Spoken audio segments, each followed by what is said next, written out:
আপনি বিশ্বাস করেন ব্যবসা খুব ভালো চলছে, মানুষ বলল যে বাহ তোর তো ব্যবসা হেভি, লালে লাল শাহজালাল, ঠিক আছে, দেখবেন আপনার কেনা বেচা বন্ধ হয়ে গেছে। এরকম হবে, আমার কথাটা বিশ্বাস করেন।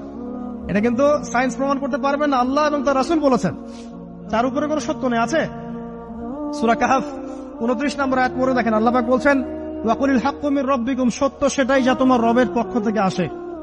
ফামান শাআ ফালইউমিন, যার ইচ্ছা হয় বিশ্বাস করুক, ওয়া মান শাআ ফালইয়াকফুর, যার ইচ্ছা হয় সে অস্বীকার করুক। এই কারণে আমরা বলি ফেসবুকে এত বেশি ছবি দেওয়া, এই আই ওয়াশ করা, যে শো ডাউন করা, হ্যাঁ ইসলামের কিছু কাজ করলেন একদম মানুষকে না দেখাইতে পারলে ঘুম হচ্ছে না, এগুলো বন্ধ করেন, এগুলো বন্ধ করে দেন আল্লাহর ওয়াস্তে। অফলাইনে কাজ করেন, নিজেকে গোপন করার চেষ্টা করেন। যত বেশি মানুষের কাছে নিজেকে এক্সপোজ করবেন, কাজের বরকত কমে যাবে, কাজের বরকত কমে যাবে, চোখ লাগবে, নজর লাগবে।